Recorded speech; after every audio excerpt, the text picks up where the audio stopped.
Doctor Who Season 2, Episodes 4 to 9, titled The Dalek Invasion of Earth. Now, this story is the story that made the Daleks, made them the big bads of the show as they are today, and made them the most recognizable villains of the show. I mean, there's the TARDIS, and then there's the Daleks. Two items of the show that hasn't really changed for the last, well, let's say this because it's nearly 2023, so we can literally say this for nearly 60 years.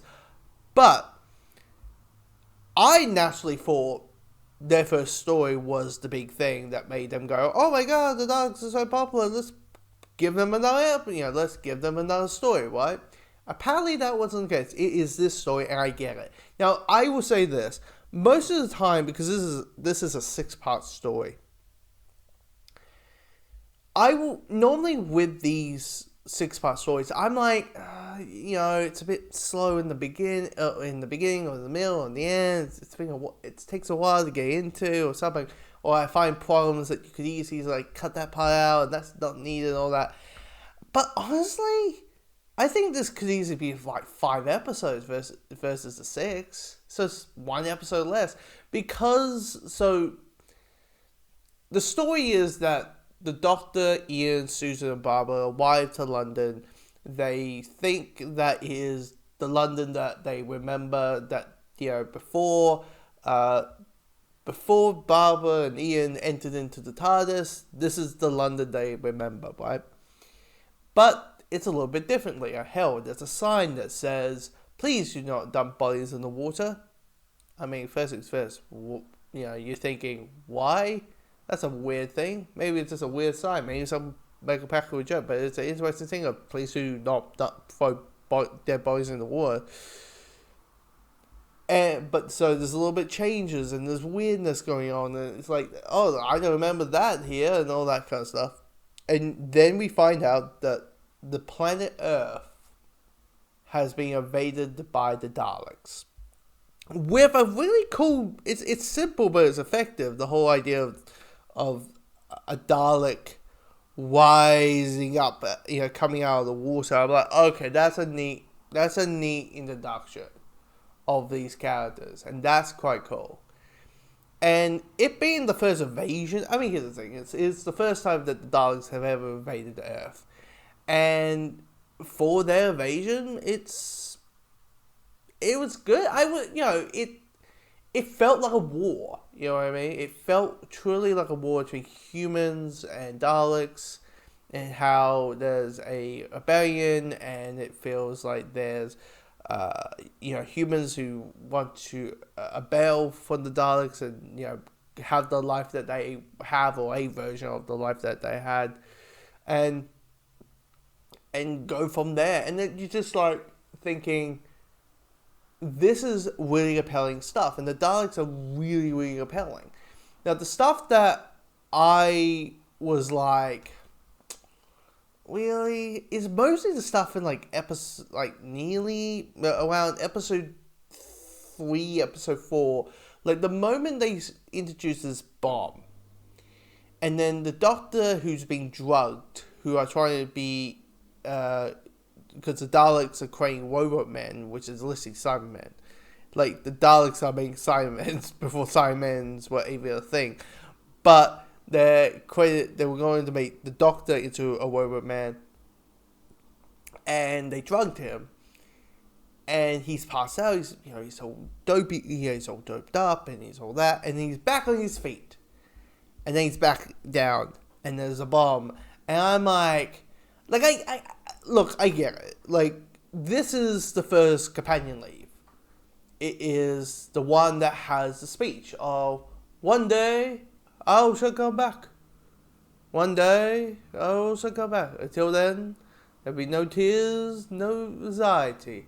Just go to the police and prove that I'm not mistaken in mind. I get that. Truly. But it comes from a love story, or developing the relationship between David and Susan, and I quite buy the chemistry. It's the classic thing of two people who do not get along slowly fall in love with each other. you know, but when it happens, I'm like, yeah, I get it. And you want it to build and grow and make us buy that Susan would fall in love with this guy, and the Doctor would say, yeah, I will leave you and let you, you're a woman now.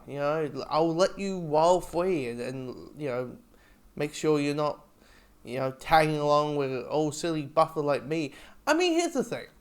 Knowing that at that point they didn't know about, the info of Time Lords and Gallifrey and all that kind of stuff, but Susan can always come back. That's the thing, right? And it doesn't need to be played by from the original actor, because who knew? She might have regenerated a couple of times, or not. Maybe she has regenerated. So you can always recast the character and say, hey, it's Susan, and all that. Jenny is Susan. Imagine that. Now I'm giving the BBC some ideas. But with that middle part, I just felt, and also there's stuff with Ian and his story, because it's a type of story where like everyone's separate away, right?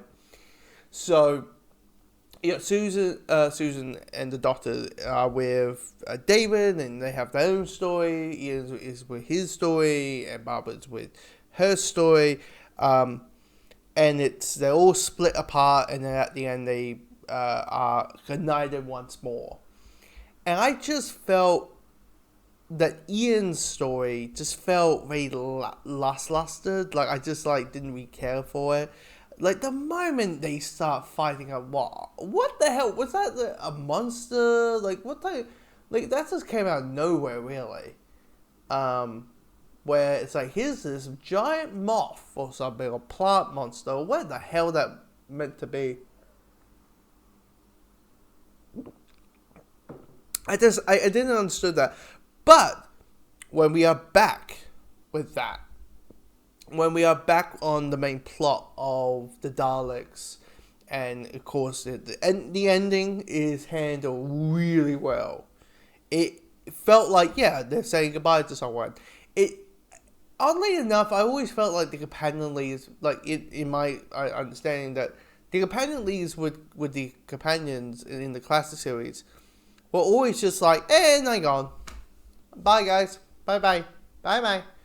And on to the next adventure. Like, they didn't make a big deal out of it, right? As I hear about the generations, that they don't make a big deal out of these generations. It's like, here's a random story of the Doctor, and he dies, and here's your new actor. Like, so I was expecting that, and I was also expecting, like, Susan just saying, I love you, David, and we're like, what the and me going to say, there's no development here. I thought, but of course there is development, which is quite appreciated, and I really, really enjoyed. And the speech is wonderful. It takes its time. There's zero music, it is like a goodbye, and also, and maybe events in space time be a dramatizer, but you guys can tell Will Hartnell didn't, he's not good saying goodbyes, and you can kind of feel that emotion of like you're saying it, and the speech is beautifully told, acted and all that. So for the first companion leave, it's a thumbs up. It's a really well done.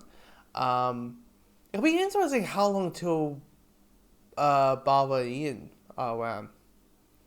That's gonna be interesting, because isn't there like a couple more companions that show up? And also the weird thing, because of the whole episode thing, I haven't covered like a couple of the serials, so I haven't covered every story, because people have been probably saying, where's Marco Polo? Well, once again, until just like an anime recreation, I'm not going to talk about Marco Polo, because I'm not going to watch some crappy version of it that's in like the archives or something that no one can watch. So that's half bad, and it's just shitty telescope versions of it. I'm just like, no. So The next one is the Westview, and yeah, and that one's only 2 episodes, so you never know. It might be a very quick. We might meet a new companion. It'll be also interesting to see what happens to Barbara and Ian, how they exit out. If it's more, hey, let's just go back to London and be teachers once more, and then it's like, hey, we have fun, but it's time to move on, But in a way, it's weird because like this entire show started with two people being curious about one of their students being more intelligent than planet Earth, and also questioning things, and they're like, what's going on? And it started with that, and it started in a junkyard, and then time travel, and then it spawned off this entire show, and of course that we're still talking about to this day. And it's not that type of show that people who are really into like cult sci-fi, that like TV shows from like the 50s or something talk about. No, we talk about Doctor Who, like, because it helps when there's a Bible series still on the air, but that we can, and celebrating the 60th year next year. But it's it's weird when you're like, hey, it started with Susan, and now the character's not there anymore. But anyway, next, what I said, the next one, episodes, which is 10 and 11, are the Westview, only 2 episodes, so you never know how quick I'm able to watch them and do the video, so keep your eyes on that one.